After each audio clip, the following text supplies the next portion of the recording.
سبيل الدموع سبيل مريح. السلام علیکم ورحمۃ اللہ وبرکاتہ. کیا حال ہے سب کا؟ نحمده ونصلی علی رسولہ الکریم، اما بعد، فاعوذ باللہ من الشیطان الرجیم، بسم اللہ الرحمن الرحیم. رب اشرح لی صدری ویسر لی امری واحلل عقدۃ من لسانی یفقہوا قولی.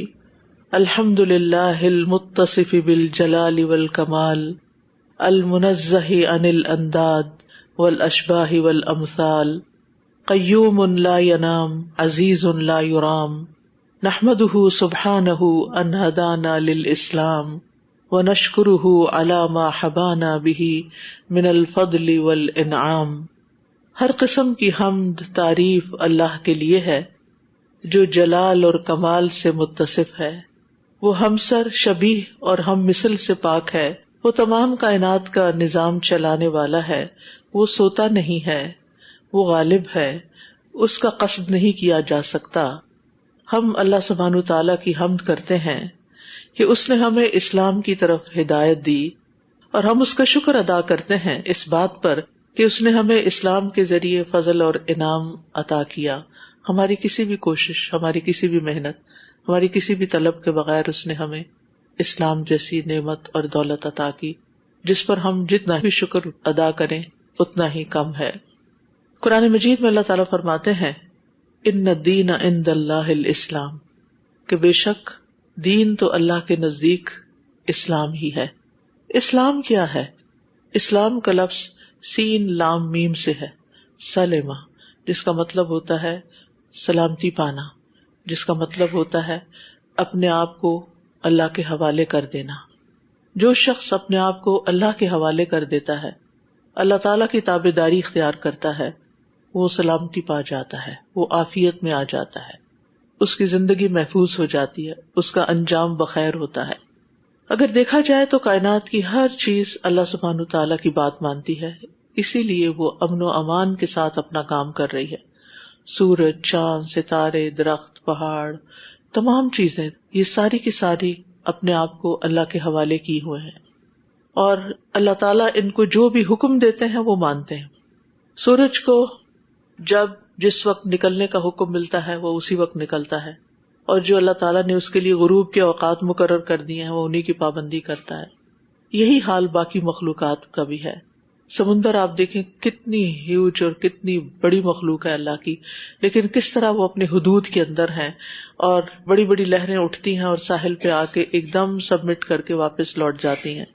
کسی بھی چھوٹی سے چھوٹی چیز کو دیکھیں، بڑی سے بڑی چیز کو، سب کے سب اللہ تعالیٰ کے تابعدار ہیں. ان سب کو اللہ تعالیٰ نے تابعداری پر پروگرام کر دیا ہے. اسی طرح فرشتے ہیں، فرشتے بھی یفعلون ما یؤمرون، وہی کرتے ہیں جو اللہ تعالیٰ ان کو حکم دیتے ہیں، اپنی مرضی نہیں کرتے، سرتابی نہیں کرتے. صرف دو مخلوقات ایسی ہیں جن کو اللہ سبحانہ تعالیٰ نے آزادی دی ہے، اور وہ ہیں جن و انس، جنات اور انسان. یہ دو مخلوقات ایسی ہیں کہ جن کو اللہ تعالیٰ نے اپنی مرضی کرنے کی بھی اجازت دے دی ہے، اختیار دے دیا ہے، اور پھر ان کے لیے زندگی گزارنے کا طریقہ بھی بھیج دیا ہے، یعنی دین اسلام. اسلام ایک لائف سٹائل ہے، ایک زندگی گزارنے کا طریقہ ہے.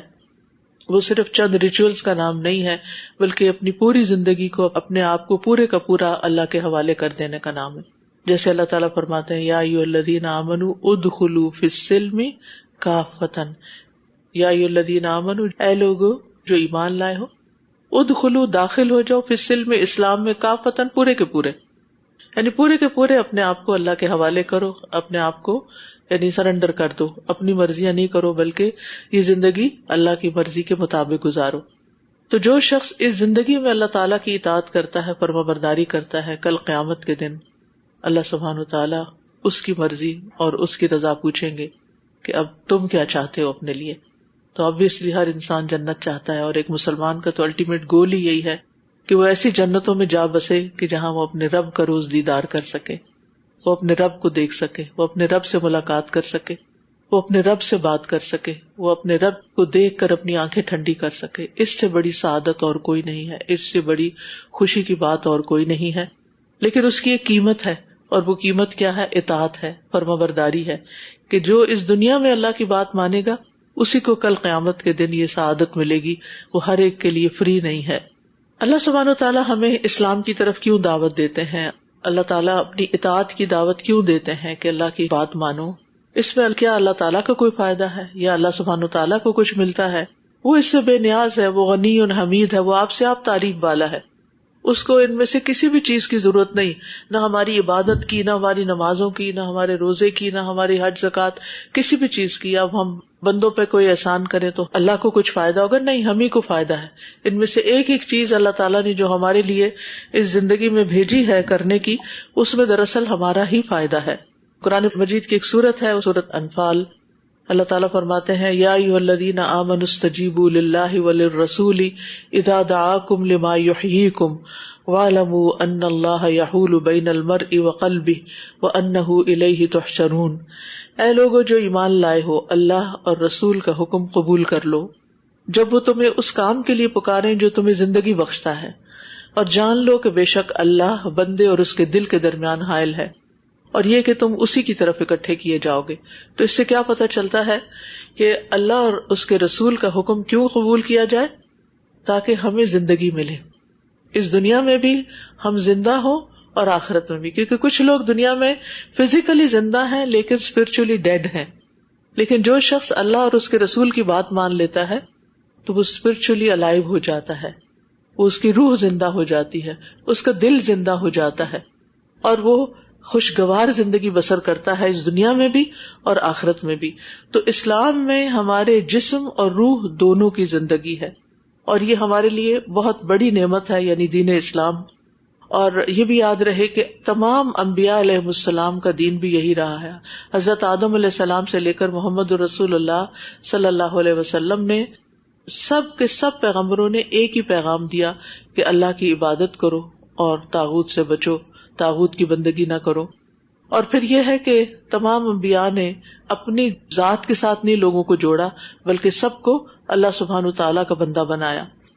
پھر یہ بھی یاد رکھنا چاہیے کہ ہمارا دین اسلام کامل ہے، اس میں زندگی کے ہر معاملے میں ہمیں رہنمائی دی گئی ہے کہ اس موقع پر کیا کرنا چاہیے۔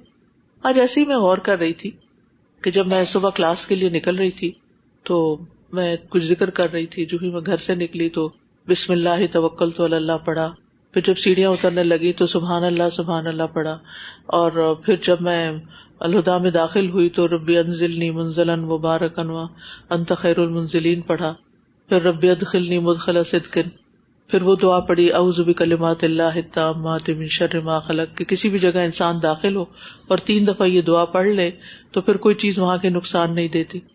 پھر اس کے بعد کلاس روم میں بسم اللہ پڑھ کر انٹر ہوئی، جب اسٹیج پہ قدم رکھا تو اللہ اکبر پڑھا، پھر جب کرسی پہ بیٹھی تو بسم اللہ پڑھی، پھر جب شروع کیا کام، تو حالانکہ یہ کام روٹین میں روز ہوتا ہے لیکن کبھی کبھی ایسا ہوتا ہے نا، انسان جو کر رہا ہوتا ہے سوچتا ہے یہ میں کیا کر رہا ہوں۔ تو میں نے سوچا کہ سبحان اللہ، کوئی قدم ایسا نہیں کہ جس کے بارے میں اللہ تعالیٰ نے رہنمائی نہ دی ہو کہ کہاں کیا کرنا ہے۔ یعنی یہ چھوٹے چھوٹے سٹیپس ہیں، چھوٹی چھوٹی چیزیں ہیں، اور اگر آپ ڈرائیو کر رہے ہیں یا آپ گاڑی میں بیٹھے ہیں تو اس کی الگ دعائیں ہیں، آپ بازار میں داخل ہوئے تو اس کی الگ دعا ہے، کھانا کھانے لگے ہیں تو اس کی الگ دعا ہے، پانی پینے لگے ہیں تو آپ بسم اللہ پڑھ کے پیتے ہیں اور پینے کے بعد پھر الحمدللہ کہتے ہیں۔ یعنی کتنا خوبصورت دین ہے کہ جس میں ایک ایک سٹیپ پر ہمیں رہنمائی دی گئی ہے۔ صبح ہو تو کیا کرنا ہے، شام ہو تو کیا کرنا ہے، بھوک لگے تو کیا کرنا ہے، کھال ہو تو کیا کرنا ہے، شادی کا موقع ہو تو کیا کرنا ہے، کاروبار کرنا ہے تو کیسے کرنا ہے، کون سا بزنس کرنا ہے اور کون سا نہیں کرنا، کیا تمہارے لیے فائدہ مند ہے اور کیا تمہارے لیے نقصان دہ۔ یعنی پوری زندگی کو ہمارے دین نے گھیرا ہوا۔ اگر آپ غور کرنا شروع کریں گے تو ہر چیز کے بارے میں، اپنے ڈریسنگ کے بارے میں ہمیں گائیڈ لائن قرآن نے دی ہے، نبی صلی اللہ علیہ وسلم نے دی کہ کیسا ڈریس پہننا ہے، عورتوں کو کیا پہننا چاہیے، کیا نہیں پہننا چاہیے، مردوں کو کیا پہننا چاہیے، کیا نہیں، عورت اور مرد کا کوئی انٹریکشن ہو تو اس موقع پر دونوں کو کس طرح بہیو کرنا چاہیے، خرید و فروخت ہو، کسی غریب کو دیکھو تو کیا کرنا چاہیے، بیمار کو دیکھو تو کیا کرنا چاہیے، کسی کی نعمت دیکھو تو کیا کرنا چاہیے۔ یعنی ہر موقع کے مطابق ہمیں رہنمائی دی ہے۔ اتنا خوبصورت ہے ہمارا دین، اور وہ قل ان ھدی اللہ ھو الھدی، وہ رہنمائی اور وہ ہدایت جو اللہ نے دی ہے وہ سب سے بہترین رہنمائی ہے۔ ایک تو وہ چیزیں ہیں جو ہم اپنے رسم و رواج سے سیکھ لیتے ہیں یا اپنے خاندانوں سے سیکھ لیتے ہیں، یا پھر جس ماحول میں ہم جاتے ہیں وہاں کے ہم کلچر کو اڈاپٹ کر لیتے ہیں، تو وہ چیزیں بھی ہماری زندگی میں آ جاتی ہیں. تو کوئی بات نہیں، اس میں سے جو اچھی چیزیں ہیں لینے میں حرج نہیں، لیکن یہ ہمارا یقین اور ایمان ہونا چاہیے کہ جو اللہ نے ہمیں دیا ہے وہ سب سے بہترین ہے، اس سے بڑھ کر کوئی چیز نہیں ہے.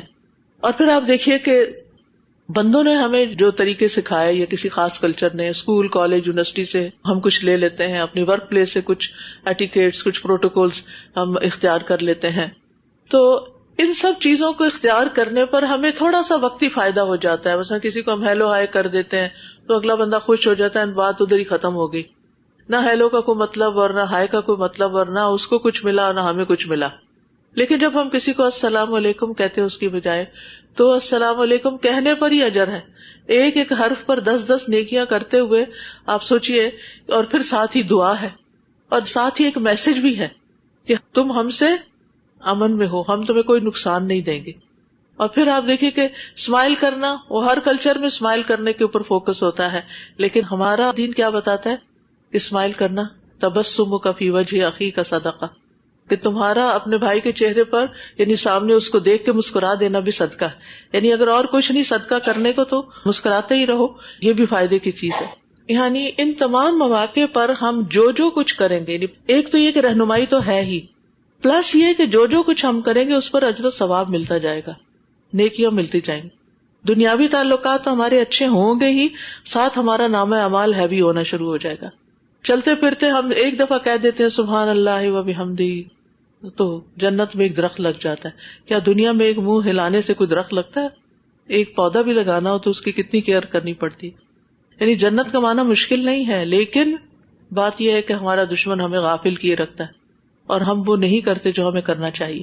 تو اس لیے بہت ضروری ہے کہ ان چھوٹی چھوٹی چیزوں کو ہم سیکھیں بھی اور کرتے بھی جائیں، اور کسی انسان پر احسان جتانے کے لیے یا اس سے کسی مطلب کے لیے یا کسی فائدے کے لیے نہیں، بلکہ اللہ کی رضا کے لیے کرتے جائیں. اور all the time you are in Ubadah, all the time آپ اللہ کی امان میں ہوتے ہیں، عبادت میں ہوتے ہیں، ذکر کرتے ہیں، شکر کرتے ہیں، کبھی صبر کرتے ہیں، کبھی کوئی تکلیف آ جاتی ہے تو انا للہ پڑھتے ہیں، اور کبھی تکلیف چلی جاتی ہے تو اللہ تعالیٰ کا شکر ادا کرتے ہیں.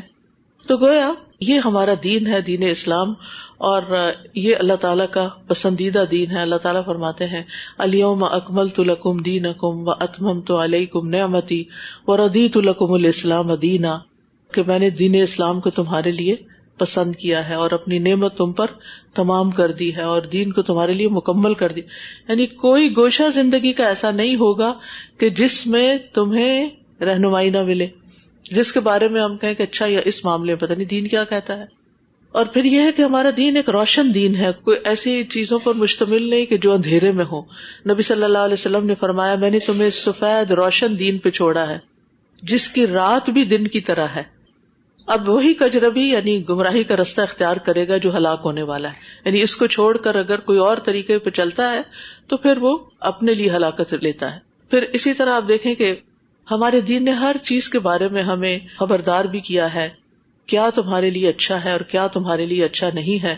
اور ہر وہ چیز جو جنت میں لے جانے والی وہ بتا دی گئی، اور ہر وہ چیز جو جہنم کا راستہ دکھاتی ہے وہ بھی بتا دی گئی ہے.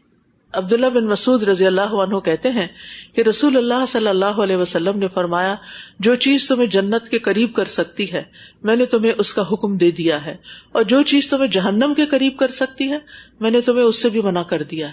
اب یہ پھر ہماری چوائس پر ہے کہ ہم کیا اختیار کرتے ہیں، کیا چیز اپنے لیے پسند کرتے ہیں. اور یہ ہمیشہ یاد رہے کہ جو بھی ہم کریں گے نا اس کا نتیجہ ہم ہی کو ملے گا. اچھا کریں گے تو انعام بھی ہم ہی کو ملے گا، اور اگر نہیں تو اللہ نہ کرے کہ سزا بھی اسی کو ملے گی جس نے کچھ برا کیا ہوگا. ان احسنتم احسنتم لانفسکم، اگر تم اچھا کرتے ہو تو تم اپنی ہی ذات کے لیے کرتے ہو.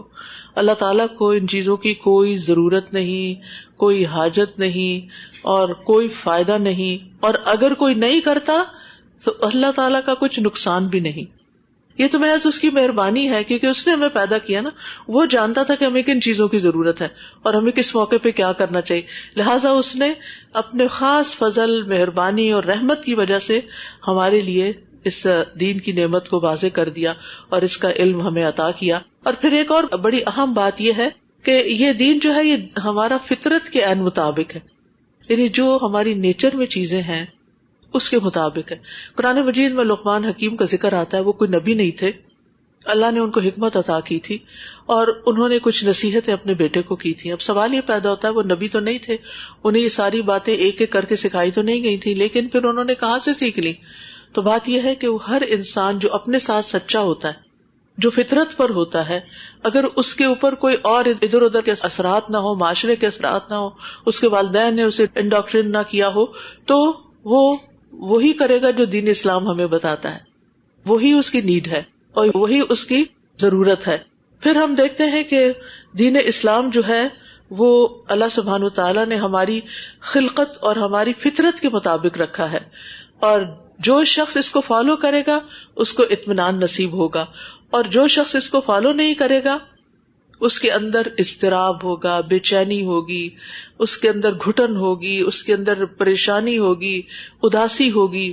کیونکہ اللہ سبحانہ وتعالیٰ فرماتے ہیں فَمَن يُرِدِ اللَّهُ أَن يَهْدِيَهُ يَشْرَحْ صَدْرَهُ لِلْإِسْلَامِ وَمَن يُرِدْ أَن يُضِلَّهُ يَجْعَلْ صَدْرَهُ ضَيِّقًا حَرَجًا كَأَنَّمَا يَصَّعَّدُ فِي السَّمَاءِ كَذَلِكَ يَجْعَلُ اللَّهُ الرِّجْسَ عَلَى الَّذِينَ لَا يُؤْمِنُونَ.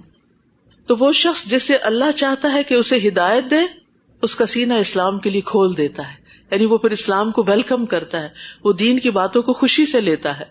اور جسے چاہتا ہے کہ اسے گمراہ کرے، اس کا سینہ تنگ اور نہایت گھٹا ہوا کر دیتا ہے، اور پھر گمراہی میں اور بھی اس کا دل گھٹتا چلا جاتا ہے اور تکلیف اور تنگی میں مبتلا ہو جاتا ہے. گویا کہ وہ مشکل سے آسمان پہ چڑھ رہا ہے. آسمان پہ چڑھنا جو ہے وہاں آکسیجن کی کمی ہو جاتی ہے، جو انسان اوپر جاتا ہے تو سانس رکنے لگتا ہے. تو کچھ لوگ ایسے ہوتے ہیں کہ جن کو دین کی بات سننا، قرآن کی بات سننا، اسلام کی بات کرنا وہ اتنا ناگوار ہوتا ہے کہ گویا ان کے اوپر کسی نے مصیبت ڈال دی. وہ تھوڑی دیر بھی آرام سے بیٹھ کے سن نہیں سکتے اللہ کی بات کو. تو اس لیے ہمیں ہمیشہ دعا کرتے رہنا چاہیے کہ رب اشرح لی صدری ویسر لی امری واحلل عقدۃ من لسانی یفقہوا قولی، کہ اللہ میرا سینہ کھول دے. کس کے لیے کھول دے؟ ہدایت کو سمجھنے کے لیے کھول دے، بات کو سمجھنے کے لیے کھول دے، اور پھر اس کے بعد اس کو کمیونیکیٹ کرنے کے لیے کھول دے، دوسروں کو سکھانے کے لیے کھول دے. کیونکہ جب انسان دوسروں سے بات کرنا چاہتا ہے تو بعض اوقات کہنا کچھ چاہتا ہے، کہہ کچھ اور دیتا ہے. تو وہ اس کے اندر جو اللہ سبحانہ وتعالیٰ نے اچھا خیال ڈالا ہو یا دوسروں کی خیر کی کوئی بات ڈالی ہو یا اس نے کچھ سیکھی ہو، تو ایسی صورت میں اللہ سے دعا کرنی چاہیے کہ میں اس کو پراپرلی کنوے بھی کر سکوں. پھر آپ دیکھیے کہ یہ دین جو ہے یہ درست راستے کی طرف رہنمائی کرنے والا ہے جس میں ہماری دنیا اور آخرت کی کامیابی ہے. یہ تو ایک جنرل اور عمومی بات ہوئی. تو اب مجھ سے یہ ریکویسٹ کی گئی تھی کہ میں کچھ رہنمائی ایسی دوں کہ جس سے ہمیں کچھ فائدہ پہنچے، جینے کے کچھ اصول بتاؤں. تو آج میں کچھ باتیں آپ کے گوش گزار کروں گی کہ جن کو اختیار کر کے ہم بہت خوشحال زندگی بسر کر سکتے ہیں، ہم اپنے سینے کی تنگی اور گھٹن سے نکل سکتے ہیں. کیونکہ جتنا جتنا ہم اسلام سے دور ہوتے ہیں اتنا اتنا ہمارے دل پہ بوجھ ہوتا ہے، اتنا ہمارے دل کے اندر گھٹن اور تنگی ہوتی ہے. لہٰذا میں نے اس کو زیادہ فوکس کیا ہے کہ ان امور کا ذکر کروں، ان باتوں کا ذکر کروں کہ جس سے ہمارے اندر کی تنگی دور ہو اور ہمیں عمل کی ایک راہ جو ہے وہ نظر آنے لگے. سب سے پہلی چیز جو ہے انسان کے کرنے کی ہے اور جو اسلام کا تقاضا ہے وہ ہے کہ ہم اپنے رب سے کنیکٹ کریں، اپنے رب سے پرسنل لیول پر ایک تعلق قائم کریں. جب تک ہم اپنے رب کی محبت اپنے دل میں محسوس نہیں کرتے اس وقت تک بس ہمارا ایک رسمی سا تعلق، ہاں اللہ ہے، ہمارے ماں باپ نے بتایا، اللہ نے ہمیں پیدا کیا ہے، ہم اس پر ایمان لاتے ہیں، ہم لا الہ الا اللہ پڑھتے ہیں، لیکن ہمیں کوئی کنیکشن نہیں فیل ہوتا. نہیں، ہمیں کنیکشن فیل ہونا چاہیے. اللہ سبحانہ تعالیٰ نے جو کچھ بنایا، آسمان ہے، زمین ہے، جتنی بھی اس کی قدرت کی نشانی ہے، بڑی چیزیں تو دور کی بات، اگر آپ صرف ایک پتے کے اوپر بھی غور کرنا شروع کریں گے تو اس میں بے پناہ اللہ کی قدرت نظر آئے گی. پچھلے دنوں یہاں میری فنگر کے اوپر تھوڑا سا پروسیجر ہوا تو اندر کی چیزیں مجھے دیکھنے کا موقع ملا تو حیرت گم ہو گئی کہ اللہ سبحانہ تعالیٰ نے ہمارے اندر کیا کیا بنا رکھا ہے، کس طرح خون کی نالیاں ہیں، ہماری نروز ہیں، گوشت ہے، چربی ہے، خون ہے، پانی ہے. سبحان اللہ، اتنا کچھ مل کے کٹھے کام کر رہا ہے، ایک دوسرے کو راہ دے رہا ہے، اور یعنی ایک عجب چیز تھی. یعنی انسان کوئی ویڈیو بھی دیکھ لیتا ہے کوئی کہیں، لیکن وہ چیز فیل نہیں ہوتی. لیکن جب آپ اپنے آپ کو اندر سے دیکھتے ہیں تو اللہ کی بے پناہ قدرت نظر آتی ہے، اور اللہ تعالیٰ اپنے قریب نظر آتا ہے انسان کو کہ یہ ہے میرا خالق، یہ ہے میرا رب. میں اس میں سے کچھ بھی نہیں بنا سکتی. اگر میرے جسم کو کچھ حصہ نکلا ہے میں نہیں ڈال سکتی، وہ اگر ڈالنا بھی ہوگا تو کہیں اور سے نکال کے اسی جسم سے ہی ڈالنا ہوگا. اگر ایلین ہوگا تو وہ ایکسپٹ بھی نہیں کرے گا. یہ سارا نظام کس کا بنایا ہوا ہے؟ یہ اللہ کا بنا. ہم مجبور ہیں کہ اس کو فالو کریں، ہم اس کے مطابق چلیں، اور اگر اس کے مطابق نہیں چلیں گے تو اپنے آپ کو ہی ہارم کریں گے. تو پھر آپ دیکھیے کہ توحید کا مطلب یہ کہ ہمارے دل میں سب سے زیادہ اللہ کی محبت ہو، سب سے زیادہ اللہ کا خوف ہو، سب سے زیادہ ہماری امیدیں اس سے وابستہ ہوں، اور سب سے زیادہ ہمارے دل میں اسی کی بڑائی ہو، اور اسی پر توکل ہو، اور اسی کی طرف ہمارا رجوع ہو. ہم ہر غم اور خوشی میں اس کی طرف جائیں. جیسے ہم دنیا میں عام طور پر کیا ہوتا ہے کہ جب ہمیں کوئی تکلیف آتی، پریشانی آتی، تو ہم لوگوں کی طرف رجوع کرتے ہیں. امی کو بتا دوں، بھائی کو بتا دوں، بہن کو، فلاں میرے ڈاکٹر ہیں ان کو بتا دوں. جس طرح کی کوئی تکلیف ہوتی ہے اس کے مطابق ہم لوگوں کے سہارے ڈھونڈنے لگتے ہیں. لیکن اللہ کا سہارا سب سے بڑا سہارا ہے. ہماری سیکنڈ نیچر یہ ہونی چاہیے کہ جو ہی کوئی مسئلہ پیش آئے تو سب سے پہلے آٹو پہ ہو، آٹومیٹیکلی ہمارا دھیان اللہ کی طرف جائے، اور ہماری زبان پہ اللہ ہی کی یاد ہو اور اللہ ہی کا ذکر ہو. اپنے آپ کو اس آئینے میں ہمیں پرکھنا چاہیے. جب یہ چیز پیدا ہو جائے گی تو دل کھلنا شروع ہو جائے گا. پھر یہ ہے کہ ایمان اور عمل صالح جو ہے، ایمان اور یقین کی جو قوت ہے، یہ انسان کے دل کو سکون عطا کرتی ہے. اور پھر اس کے ساتھ ساتھ نیک عمل، کیونکہ عمل جو ہے وہ ایمان کا حصہ ہے، وہ الگ چیز نہیں ہے. یعنی یہ ہو نہیں سکتا کہ آپ اللہ کو مانیں اور اللہ کی بات نہ مانیں. اللہ سبحانہ وتعالیٰ کو ماننے کا مطلب یہ ہے کہ ہم اس کی بات بھی مانیں. اب اگر کوئی آپ سے آ کے کہے کہ میں آپ پہ ٹرسٹ کرتا ہوں، میں آپ کی بہت قدر کرتا ہوں سب کچھ، اور آپ اس کو چھوٹا سا کام کہیں تو وہ کہے کہ I'm sorry، یہ میں نہیں کر سکتا، یہ مجھ سے نہیں ہوتا، تو یہ کس قسم کی محبت ہے اور یہ کس قسم کی اللہ سبحانہ وتعالیٰ کی یاد ہے. پھر اس کے بعد آپ دیکھیے کہ تیسری چیز جو انسان کو فائدہ دیتی وہ علم نافع ہے. علم تو دنیا میں بہت ہے، بے شمار کتابیں لکھی گئی ہیں، اور آپ نے بھی زندگی میں ہو سکتا بہت کچھ پڑھا ہو، لیکن ضروری نہیں کہ وہ سارا کچھ آپ کو فائدہ دے رہا ہو. بعض اوقات وہ الٹا نقصان بھی دیتا ہے. تو ہمیں یہ دعا بھی سکھائی گئی کہ اللہم انی اسألک علما نافعا، کہ اے اللہ مجھے علم نافع عطا فرما.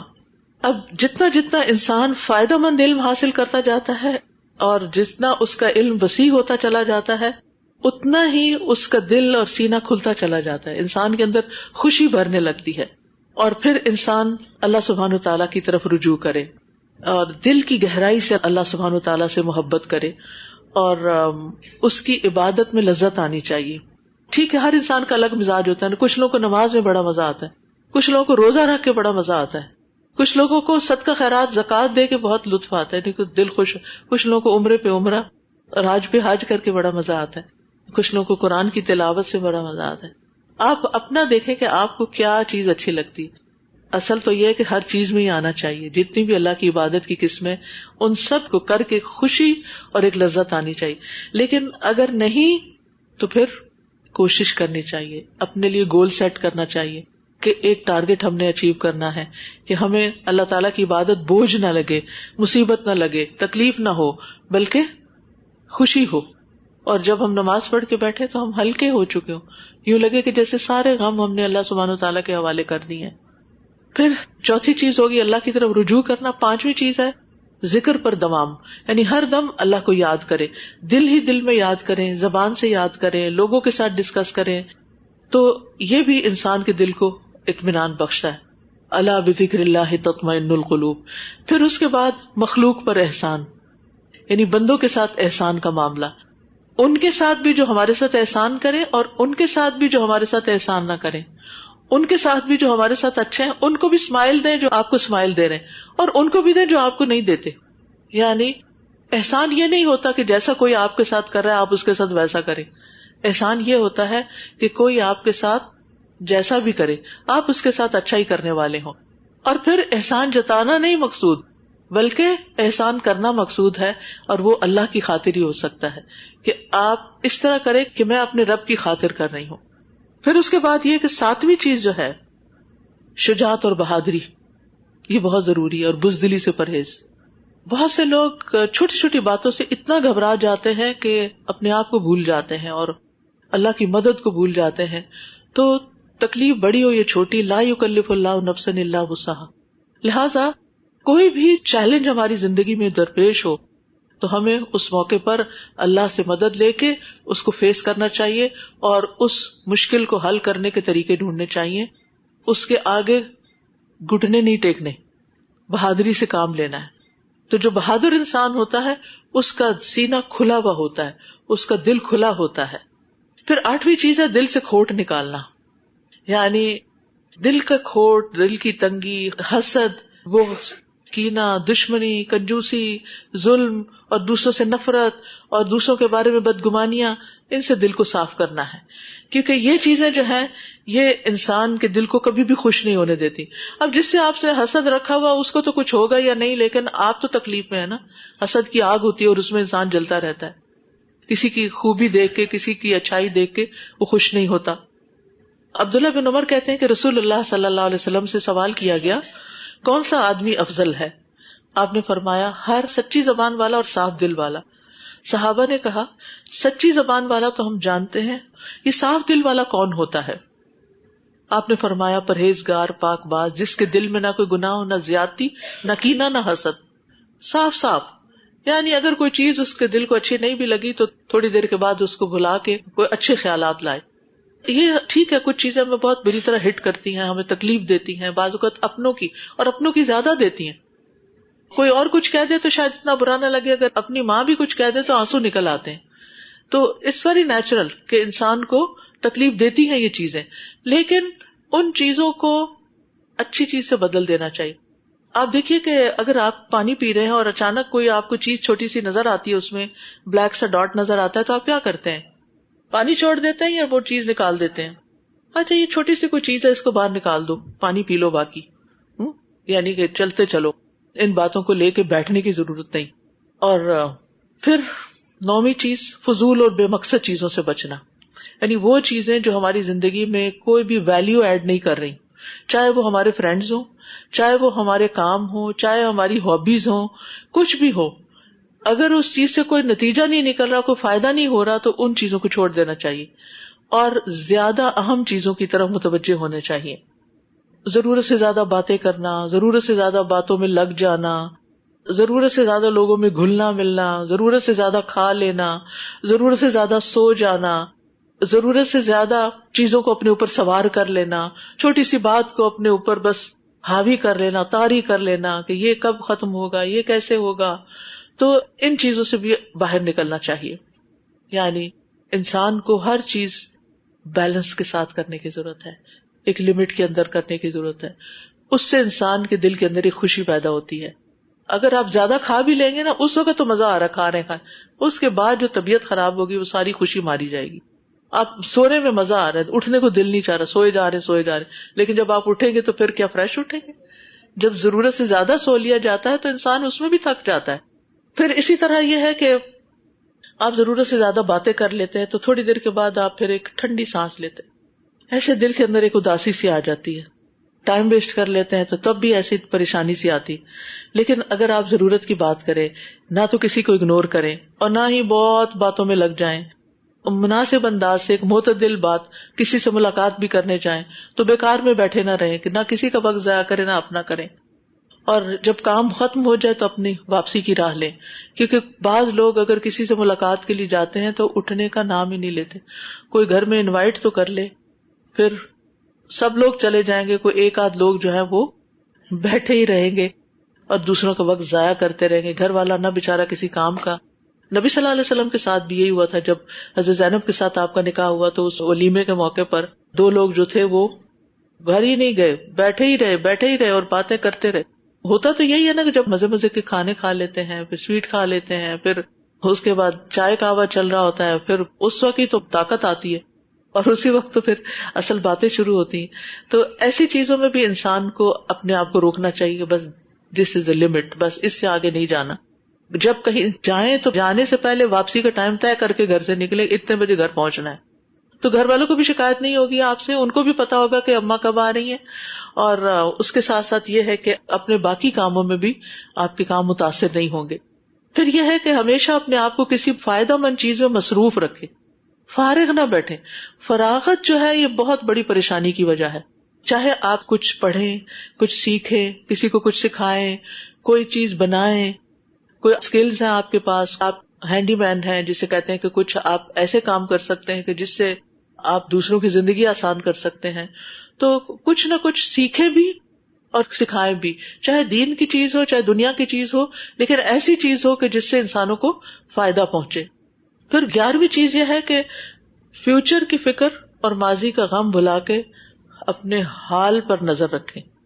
اس وقت ناؤ، اس وقت میں کیا کر رہا ہوں۔ ناؤ کی پاور بہت بڑی ہے۔ کچھ لوگ ہوتے ہیں یا وہ پاسٹ میں جیتے ہیں، یہ میرے ساتھ یہ ہو گیا تھا، پھر فلاں نے ایسا کر دیا، پھر وہ اماں نے یہ کیا، ابا نے یہ کیا، بہن نے یہ کیا، بھائی نے یہ کیا، فلاں نے فلاں، ساری دنیا سے شکایت۔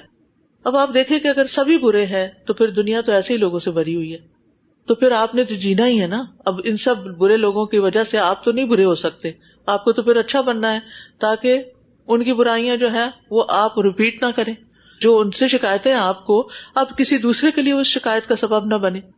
تو پھر ماضی کا غم بھی بھلانا ہے اور مستقبل کی ہر وقت فکر نہیں کرنی، کیونکہ یہ چیز بھی انسان کو بہت پریشان رکھتی ہے۔ فیوچر ہمارے ہاتھ میں ہے، ماضی ہمارے ہاتھ میں ہے، ہمارے ہاتھ میں تو جس ویری لمحہ، یہ مومنٹ، بس اس میں ہم نے کیا کرنا ہے وہ ہمیں سوچنا ہے، اور اس کے لیے ہم کام کرتے رہیں، کچھ نہ کچھ ہم اچھی پازیٹیو چیز میں لگے رہیں، اور جب ہم وہ کریں گے تو اس سے یہ ہوگا کہ پریشانیاں خود بخود دور ہو جائیں گی۔ پھر اپنے سے نیچے والوں کو دیکھنا ہے۔ 12واں نقطہ یہ ہے جو زندگی گزارنے کا اسلام نے ہمیں طریقہ بتایا، یعنی اگر ہمیں صحت کا مسئلہ ہے تو اپنے سے خراب صحت والوں کو دیکھ لیں، اگر ہمیں رزق کی تنگی کا مسئلہ ہے تو وہ لوگ جو جھونپڑیوں میں رہ رہے ہیں، کچی بستیوں میں، ان کو دیکھ لیں، اگر ہمیں کسی اور اسی طرح کی دنیاوی چیز کا، مثلاً اگر ہمیں اپنی شکل و صورت پر کچھ تسلی نہیں ہے کہ ہم ایسے کیوں ہیں، یا اپنے لڑکی ہونے پہ تسلی نہیں ہے، یا عورت ہونے پہ نہیں ہے، تو آپ دیکھ لیں کہ وہ لوگ جنہوں نے اپنی جنس بدل بھی لی ہے ان کا حال کیا ہے، کیا وہ خوش ہو گئے ہیں، کیا وہ مطمئن ہو گئے ہیں، کیا وہ بہت پروڈکٹیو لائف گزار رہے ہیں؟ نہیں تو پھر کس بات کا شکوہ ہے، کس بات کی ناراضگی ہے، کس چیز پہ رہنا چاہتے ہیں؟ وہ لوگ جو کاسمیٹک سرجریز کروا کے اپنے آپ کو تبدیل کرتے ہیں۔ کچھ عرصہ پہلے کی بات ہے، پاکستان میں تھی میں، تو ایک میڈیکل کالج کی بچی نے مجھے کال کیا اور کہا کہ میں خودکشی کرنا چاہتی ہوں، تو مجھے الاؤڈ ہے کہ میں کر لوں؟ میں نے کہا بھی خیریت ہے، کیوں خودکشی کرنا چاہتی؟ کہتی کہ مجھے اپنا ناک پسند نہیں تھا، تو میں نے سرجری کروائی اور وہ پہلے سے بھی خراب ہو گیا، اب وہ ریورس نہیں ہو سکتا، تو اب تو مجھے ہر وقت اپنے آپ پہ غصہ آتا ہے، اب میرا دل چاہتا بس میں اپنے آپ کو ختم کر دوں، کیونکہ میں اس شکل کے ساتھ جینا نہیں چاہتی۔ اب دیکھیں کہ جو شخص اللہ کی تخلیق پہ راضی نہیں ہوتا نا، جو اللہ نے ہمیں بنا دیا ہے، جو جسم ہمیں اللہ نے دے دیا، اگر ہم اس پہ راضی نہیں اور اپنی مرضی سے کچھ اور کروانا چاہتے ہیں نا، اور آپ کو مفت میں ملا ہوا سب کچھ فیسلٹی کہ آپ اپنے آپ کو چینج کرا لیں جیسے بھی چاہے، تو بھی آپ دیکھیں کہ وہ کروا کے بھی آپ راضی نہیں ہو سکتے۔ جو اللہ کی رضا پہ راضی نہیں نا، وہ تبدیلیوں سے بھی راضی نہیں۔ یہ صرف شیطان نے ہمارے دل میں ایک خیال ڈال دیا کہ شاید اس طرح ہماری زندگی زیادہ بہتر ہوگی، ایسے نہیں ہوتی۔ پھر آپ دیکھیے کہ 13ویں چیز جو ہے کہ ہماری زندگی میں اگر کوئی بیڈ ہیپننگز ہوئی ہیں، انسیڈنٹس ہوئے ہیں، ہم نے اپنے آپ کو ہارم کیا ہے، یا ہم نے کسی کو نقصان دی، یا کسی نے ہمیں دیا، یا ہمارا کچھ چوری ہو گیا، یا کھو گیا، یا کوئی مر گیا، یا کچھ ہو گیا، ان کے بارے میں زیادہ نہ سوچیں، کیونکہ جو گزر چکا سو گزر چکا۔ پھر 14ویں چیز جو ہے وہ ہے تکلیف اور مصیبت کو ممکنہ حد تک کم کرنے کی کوشش کریں۔ اگر سر درد ہو رہی ہے تو ہو سکتا ہے آپ ڈی ہائیڈریٹ ہوئے میں ہوں، اٹھ کے پانی پی لیں۔ اگر اس وقت آپ کو بہت اہم کام کرنا ہے لیکن آپ کو ہمت نہیں ہو رہی، تو آپ اٹھ کے تھوڑی سی چہل قدمی کر لیں، تھوڑا سا اپنے آپ کو چینج کریں، تھوڑی سی کسی سے بات کر لیں، تھوڑا سا کوئی چائے کا کپ بنا کے پی لیں، اور پھر اپنے آپ کو واپس اس روٹین میں لے آئیں۔ تو آپ دیکھیں گے کہ یعنی اپنے آپ کو ٹارچر نہ دیں، ٹارچر میں نہ رہیں، اس کیفیت سے باہر نکل آئیں، وہ جگہ چھوڑ دیں، وہ ماحول چھوڑ دیں۔ اگر آپ گھر میں اوپر بیٹھے ہوئے تو نیچے اتر آئیں، نیچے ہیں تو آپ اوپر چلے جائیں، یعنی تھوڑا سا اپنے آپ کو ٹائم دیں حتیٰ کہ آپ دوبارہ اپنے آپ کو اچھا فیل کریں، کیونکہ اللہ تعالیٰ نے ہم سے یہ نہیں چاہا کہ ہم اپنے آپ کو مصیبت میں رکھیں اور تکلیف میں رکھیں اور پریشانی میں رکھیں۔ پھر یہ ہے کہ قوت القلب 15ویں چیز ہے، دل کو مضبوط کرنا۔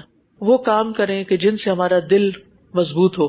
اس کے لیے وہم اور برے برے خیالات اور بری سوچیں اور نیگیٹو تھنکنگ، ان چیزوں سے نکلنا ہے اور اپنے معاملات کو اللہ کے حوالے کرنا ہے. جیسے ہی دل میں خیال آئے میرے بڑھاپے کا کیا ہوگا، پتہ نہیں کوئی میرے پاس ہوگا کہ نہیں، اللہ میں نے اپنے آپ کو آپ کے حوالے کیا، بس آپ ٹیک کیئر کریں، آپ نے میرا خیال کرنا ہے، آپ نے میرے لیے اسباب پیدا کرنے ہیں، آپ ہے نا، جب آپ نے پیدا کیا نا تو آپ ہی سنبھالیں گے.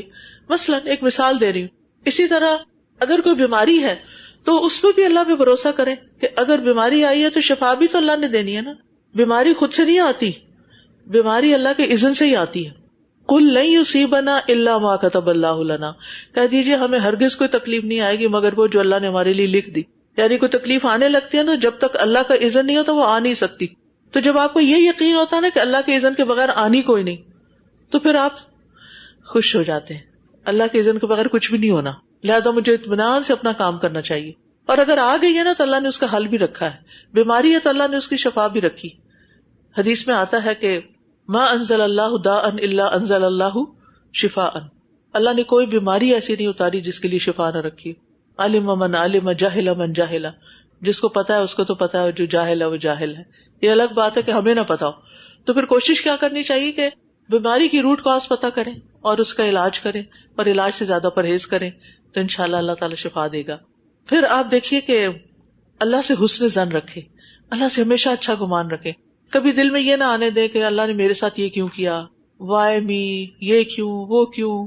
تو آپ دیکھیں گے کہ جب آپ سوچیں گے نہیں اللہ نے مجھے کچھ سکھانے کے لیے کیا، یہ تکلیف اور یہ پریشانی اور یہ چیز جو میری زندگی میں آئی ہے، جو لوگ میری زندگی میں آ گئے. بعض اوقات شادی سے پہلے ماں باپ ایسے مل جاتے ہیں کہ جو بہت سمجھدار نہیں ہوتے، تو وہاں سے کوئی تکلیف آ جاتی. اور بعض اوقات شادی کے بعد آپ کو کوئی ایسا گھر مل جاتا ہے کہ جہاں آپ کی انڈرسٹینڈنگ بہت اچھی سے نہیں ہوتی. یہ سب کچھ اللہ کے اذن سے ہی ہوا ہے نا. تو اللہ سے حسن ظن رکھیں. اگر اس نے آپ کو ڈیفیکلٹ سچویشن میں ڈالا ہے تو آپ کو میچور کرنے کے لیے، آپ کو اسٹرانگ کرنے کے لیے، آپ کو اور زیادہ بہتر کام کرنے کے لیے. کیونکہ انسان جو کچھ ایکسپیرینس سے سیکھتا ہے وہ کتابوں سے نہیں سیکھ سکتا. وہ سب کچھ اللہ تعالیٰ کی ایک اسکیم ہوتی ہے جس کے ساتھ وہ آپ کو وہ چیزیں سکھاتا ہے تاکہ آپ دوسروں کے کام کے بن جائیں، دوسروں کو ان گڑھوں میں گرنے سے بچا سکیں، دوسروں کی رہنمائی کر سکیں. تو اس لیے اللہ سے ہمیشہ حسن ظن رکھیں. سورۃ یوسف تو آپ پڑھتے ہوگے، 2-3 دن پہلے میں سورۃ یوسف پڑھتی جا رہی تھی اور میں سوچ رہی تھی کہ یوسف علیہ السلام کو تو نہیں پتا تھا کہ اینڈ کیا ہوگا، کہ میں ایک ملک کا بادشاہ بن جاؤں گا اور ہر چیز میرے اختیار میں ہوگی. یتبوأ فی الارض حیث یشاء، زمین پہ جہاں بھی چاہے وہ اپنی جگہ بنا لے، جو چاہے کرے. لیکن اس سے پیچھے بھائیوں کا سلوک اور والد کی جدائی اور کنویں میں پھینکا جانا اور مصر کے بازار میں چند سکوں میں بک جانا اتنے قیمتی انسان کا. کبھی ایسے بھی ہوتا ہے آپ بہت قیمتی تھے، آپ کی شادی ایسے گھر میں ہوئی جہاں وہ آپ کو 2 ٹکے کی قیمت بھی نہیں دے رہے، کچھ بھی نہیں آپ کی ویلیو کر رہے. ایسا ہوتا ہے، کبھی کبھی ایسے حادثات ہو جاتے ہیں. تو پھر اسکریچ سے شروع ہو کر پھر اٹھ کے دل بڑا کر کے انسان کو کچھ کرنا ہوتا ہے، یعنی کہ اس سچویشن سے باہر نکلنا ہوتا ہے. جو رب یوسف علیہ السلام کو کنویں سے نکال سکتا ہے، کیا وہ ہمیں بھی؟ ہمارے کنواں، ہر ایک کا کنواں الگ ہوتا ہے نا، لیکن ہم میں سے ہر ایک کسی نہ کسی کنویں میں ہوتا ہے. تو وہ رب ہی نکالتا ہے، وہ بھیج دیتا ہے کوئی قافلہ جو آپ کو وہاں سے نکال کے لے جاتا ہے. اور جس رب کے اذن سے آپ کہیں بے قیمت ہوتے ہیں، وہی رب ایک دن آپ کو تخت بھی عطا کرتا ہے، آپ کو عزت بھی عطا کرتا ہے. وہ پھر زندگی میں ایسی سچویشنز آ جاتی ہیں جیسے عزیز مصر کی بیوی نے یوسف علیہ السلام کو برگلانا چاہا. کبھی انسان کے لیے پھسلن کے مواقع آ جاتے ہیں، پھر وہاں کون سنبھالتا ہے؟ وہاں بھی اللہ تعالیٰ سنبھالتا ہے. تو جو رب وہاں سنبھالتا ہے، جس رب نے وہ سنبھالا وہ رب ہمیں بھی سنبھالے گا. حتیٰ کہ جیل میں پہنچ گئے، یوں لگتا ہے کہ ایک کے بعد ایک آزمائش اور بڑی آ رہی ہے، اور پھر جیل سے کون نکالتا ہے؟ اور جب تک چاہتا بلوا دیتا ہے، جیل سے نکلنے نہیں دیتا. ابھی تمہیں یہیں رہنا ہے، ابھی تمہارے لیے نئی زندگی نہیں. اور پھر ایک دم وہ کنویں سے نکل کے وہ عزیز مصر ان کو اپنے لیے خاص کر لیتا ہے، اور پھر اپنے خزانے ان کے حوالے کر دیتا ہے، اور پھر سارے اختیارات ان کو دے دیتا ہے. تو آپ سوچئے کہ کہاں سے وہ شروع ہوئے تھے اور کہاں پہنچے. تو کچھ لوگوں کی زندگی میں دوسروں کی نسبت زیادہ پرابلمز ہوتے ہیں، دکھ ہوتے ہیں، تکلیفیں ہوتی ہیں، کنواں بھی آتا ہے، جیل بھی آتی ہے. لیکن ایسے لوگوں کا انجام بہت اچھا ہوتا ہے جب وہ رب پہ یقین کرتے ہیں. آخر میں آپ دیکھیے یوسف علیہ السلام کیا کہتے ہیں، وَقَدْ أَحْسَنَ بِي اِذْ أَخْرَجَنِي مِنَ السِّجْنِ، اللہ نے مجھ پہ بڑا احسان کیا ہے، مجھے جیل سے نکلوا دیا. یہ نہیں کہ اللہ نے مجھ پہ ظلم کیا، نعوذ باللہ، کہ مجھے جیل میں ڈلوا دیا. یہ نہیں یاد رکھتے وہ، یہ نہیں کہتے وہ. تو اللہ سبحانہ وتعالیٰ سے ہمیشہ حسن ظن رکھنا چاہیے، اچھا گمان رکھنا چاہیے. پھر یہ کہ 17th پوائنٹ یہ ہے کہ زندگی کی مدت کم ہے، اس لیے پریشانیاں بھی کم کر دیں، زندگی کو انجوائے بھی کریں. یعنی ہر وقت پریشانیوں کا نہ سوچیں، نعمتوں کے بارے میں سوچیں. ہمیں پریشانیوں سے زیادہ نعمتیں ملی ہوئی ہیں لیکن ہم ان کا ادراک نہیں کرتے، ان کے بارے میں سوچتے نہیں، لہٰذا پریشان رہتے ہیں. اور پھر یہ ہے کہ مومن کے لیے اصل خوشی تو جنت میں ہے، لہٰذا وہ اپنا گھر اس کو سمجھتا ہے، دنیا میں اجنبی کی طرح رہتا ہے. میں اپنا ٹائم پاس کر رہا ہوں، جیسے کہیں بھی انسان کسی ہوٹل میں رہتا ہے یا کسی گزرگاہ میں جاتے جاتے ٹرانزٹ پہ ہوتا ہے، اس کو پتا ہوتا ہے اگلی فلائٹ سے میں نے آگے چلے جانا ہے. تو جب ہم مریں گے تو کہیں گے کہ بس وہ چند گھنٹے تھے جو دنیا میں گزار کے آئے ہیں، ایک فلائٹ سے لینڈ ہوئے اور دوسری فلائٹ سے نکل آئے ہم.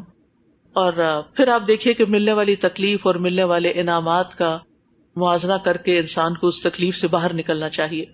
پھر 19ویں بات یہ ہے کہ لوگوں کی تکلیف دہ باتوں کی طرف توجہ نہیں کرنی چاہیے. ایک کان سے سن کے ایک سے نکال دیں، کوئی بات نہیں، یہ ایسے ہی، یعنی اپنے کان کو بلاک کر لیں. کچھ لوگ تو ہیڈ فون بھی پہن لیتے ہیں، اچھا کرتے ہیں، سنتے ہی نہیں ہے، خاص طور پہ بچے. لیکن کبھی کبھی ماں باپ کی کڑوی باتیں اچھی بھی ہوتی ہیں اور سن بھی لینی چاہیے. بہرحال لوگوں کو سمجھیں. جب لوگوں کی طرف سے کوئی تکلیف دہ بات آئے تو آپ یہ سوچا کریں یہ ایسا ہی ہے، اس نے ایسے ہی بولنا ہے، یہ ایسا ہی کرتا ہے، یہ جب ایسا ہے تو میں نے اس کو ایز اٹ از ایکسپٹ کر لیا ہے، بس اب مجھے اپنا کام کرنا ہے، اس کی باتوں پہ زیادہ دھیان نہیں دینا، ان کو بہت سیریسلی نہیں لینا مجھے. پھر 20ویں چیز یہ ہے کہ اپنی سوچ کو ان کاموں پر فوکس کرے جو اس کو دین اور دنیا میں فائدہ دیتے ہیں. نئے نئے آئیڈیاز لایا کریں، سوچا کریں. اللہ تعالیٰ ہر بندے کے اندر اچھے الہام کرتا ہے، ہر بندے کے ساتھ ایک شیطان ایک فرشتہ ہے. شیطان اگر وسوسے ڈالتا ہے نا تو فرشتہ بھی ہے جو الہام کرتا ہے، اچھی باتیں بھی آپ کو سجھاتا ہے کہ اچھا یہ کر لو وہ کر لو. ایک ڈائری بنائیں یا کوئی جگہ رکھیں جہاں پر آپ اچھے اچھے آئیڈیاز لکھا کریں، اپنے خواب لکھا کریں، اپنی خواہشات لکھا کریں کہ میں زندگی میں یہ بننا چاہتی ہوں، یہ کرنا چاہتی ہوں، آخرت میں مجھے جنت الفردوس چاہیے. تو اس کے لیے پھر روڈ میپ بنائیں کہ یہ دنیا میں کسی گول کو اچیو کرنے کے لیے مجھے کیا کیا کرنا ہے اور آخرت میں جنت کو حاصل کرنے کے لیے مجھے کیا کرنا ہے. پھر اسی طرح 21ویں بات یہ ہے کہ نیکی کا صلہ بندوں سے نہیں چاہیں، اللہ سے چاہیں. جب تک آپ بندوں سے چاہیں گے نا، بندے آپ کو مایوسی کرتے رہیں گے، آپ کی توقع پہ پورے نہیں اتریں گے.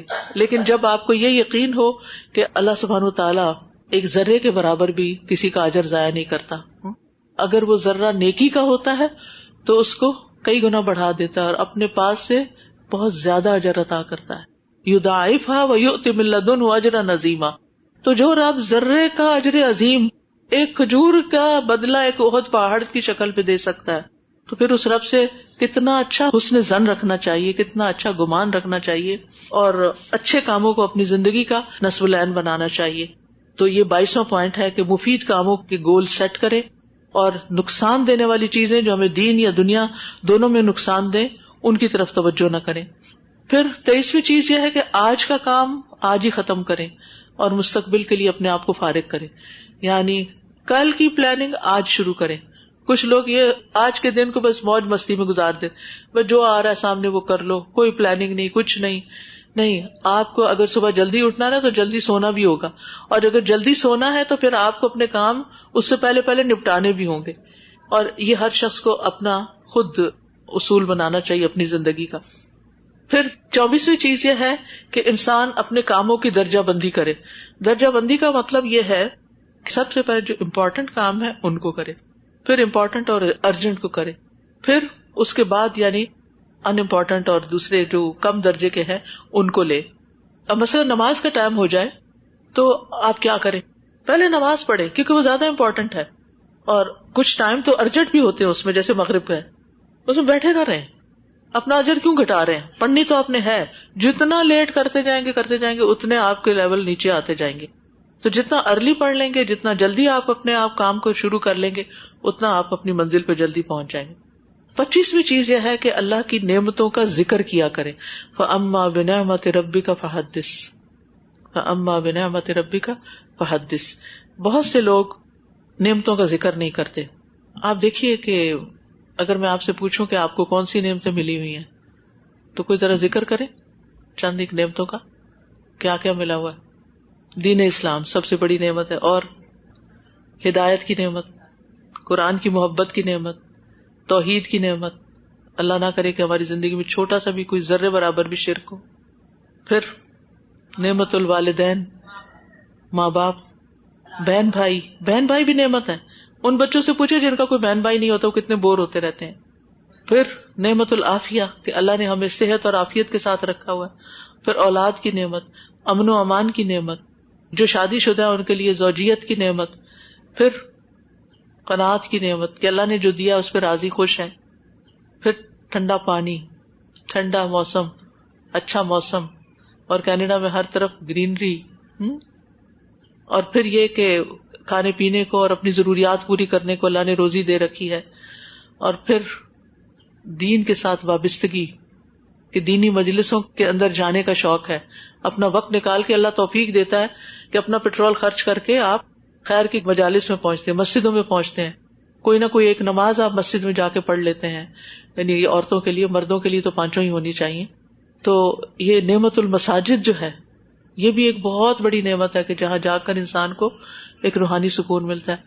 کبھی بھی آپ کے دل پہ بوجھ آ رہا ہو نا تو آپ تجربہ کر کے دیکھ لیجئے.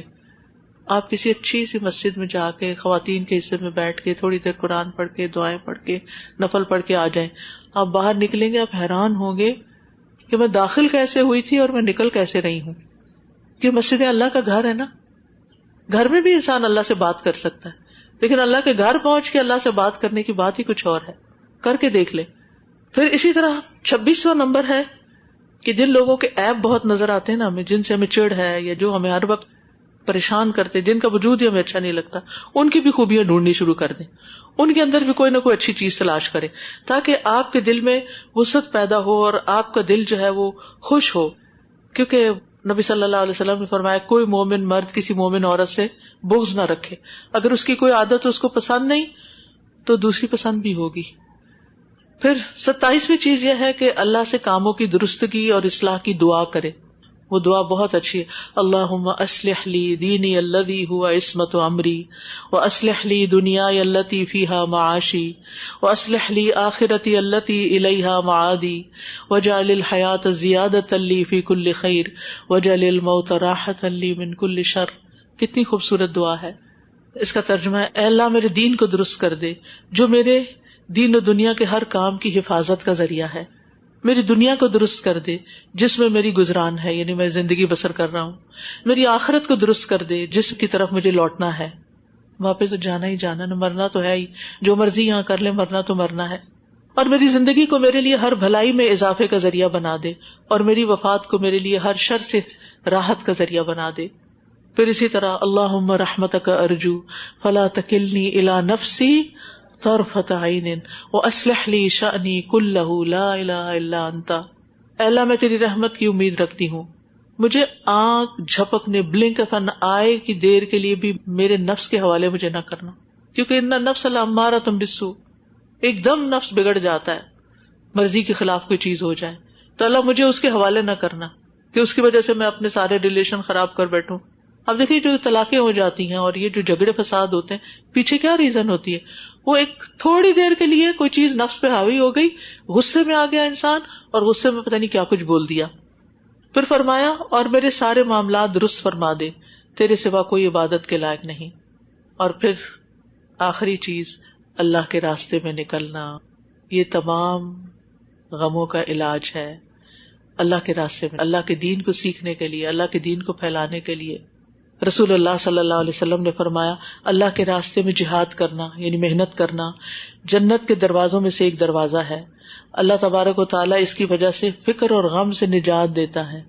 جب ہم اپنے ہی گھر میں اپنی نعمتوں میں بیٹھے رہتے ہیں ہم سمجھتے ہیں یہی سب کچھ ہے، لیکن جب ہم تکلیف اٹھا کے گھر سے نکلتے ہیں اپنا آرام قربان کر کے اپنے لوگوں کی خدمت کے لیے، لوگوں کی مدد کے لیے، تو پھر کیا ہوتا ہے؟ غم اور فکر دور ہو جاتے ہیں. جو دوسروں کے غم دور کرتا ہے اللہ تعالیٰ اس کے غم دور کر دیتے ہیں. جو دوسروں کو خوشی بانٹتا ہے اللہ تعالیٰ اس کو خوشیاں دیتے ہیں. جو دوسروں کے لیے آسانیاں کرتا ہے اللہ تعالیٰ اس کے لیے آسانیاں کرتے ہیں. جو کسی کے کام آتا ہے، اللہ کا وعدہ حدیث میں آتا ہے کہ اللہ تعالیٰ اس وقت تک اس بندے کی مدد میں ہوتے ہیں جب تک وہ کسی اور کی مدد کر رہا ہوتا ہے. جو دوسروں کو بانٹنے والا ہوتا ہے اللہ تعالیٰ اس پر نوازشوں کا ڈھیر کر دیتے ہیں. تو ہمیں دینے والا بننا ہے، ہمیں اپنی ذات کے خول سے نکلنا ہے، ہمیں اللہ کے راستے میں اپنی جان اور مال خرچ کرنا ہے، ہمیں اللہ کے دین کو پھیلانے کے لیے اپنی قوتیں لگانی ہے، اور سب سے پہلے اپنی ذات اور اپنے گھر والوں سے شروع کرنا ہے۔ اللہ تعالیٰ سے دعا ہے کہ اللہ تعالیٰ ہمیں اس کی توفیق عطا فرمائے اور اپنے راستے میں محنت کی اور جد و جہد کی توفیق دے۔ ہم صرف اپنے لیے نہ جئیں، ہم اپنی کمیونٹی کا اور ایٹ لارج ہم ساری انسانیت کا خیال رکھنے والے ہوں، ان کو دین و دنیا کی بھلائیوں سے نوازنے والے ہوں اور اللہ تعالیٰ کے قریب کرنے والے ہوں۔ وآخر دعوانا ان الحمد للہ رب العالمین۔ سبحان اللہ والحمد للہ ولا الہ الا اللہ واللہ اکبر ولا حول ولا قوة الا باللہ العلی العظیم۔ اللہم صلی علی محمد وعلی آل محمد کما صلیت علی ابراہیم وعلی آل ابراہیم انک حمید مجید۔ اللہم بارک علی محمد وعلی آل محمد کما بارکت علی ابراہیم وعلی آل ابراہیم انک حمید مجید۔ یا حی یا قیوم برحمتک نستغیث لا الہ الا انت سبحانک انی کنت من الظالمین۔ ربنا آتنا فی الدنیا حسنۃ وفی الآخرۃ حسنۃ وقنا عذاب النار۔ ربنا آتنا من لدنک رحمۃ انک انت الوہاب۔ ربنا آتنا من لدنک رحمۃ وہیئ لنا من امرنا رشدا۔ اللہم لا سہل الا ما جعلتہ سہلا وانت تجعل الحزن اذا شئت سہلا۔ اے اللہ کوئی کام آسان نہیں مگر جسے تو آسان کر دے، اور تو جب چاہتا ہے غم کو آسان کر دیتا ہے۔ اللہم رحمتک ارجو فلا تکلنی الی نفسی طرفۃ عین واصلح لی شأنی کلہ لا الہ الا انت۔ اے اللہ میں تیری رحمت کی امید رکھتا ہوں، تو مجھے آنکھ جھپکنے کی دیر بھی مجھے میرے نفس کے حوالے نہ کرنا، اور میرے لیے میرے سارے معاملات درست فرما دے، تیرے سوا کوئی معبود نہیں۔ اللہم اصلح لی دینی الذی ہوا عصمت امری واصلح لی دنیای التی فیہا معاشی واصلح لی آخرتی التی فیہا معادی واجعل الحیاۃ زیادۃ لی فی کل خیر واجعل الموت راحۃ لی من کل شر۔ اللہم اقسم لنا من خشیتک ما یحول بیننا وبین معاصیک ومن طاعتک ما تبلغنا به جنتک ومن الیقین ما تہون به علینا مصیبات الدنیا ومتعنا باسماعنا وابصارنا وقواتنا ما احییتنا واجعلہ الوارث منا واجعل سبیل الدموع سبیل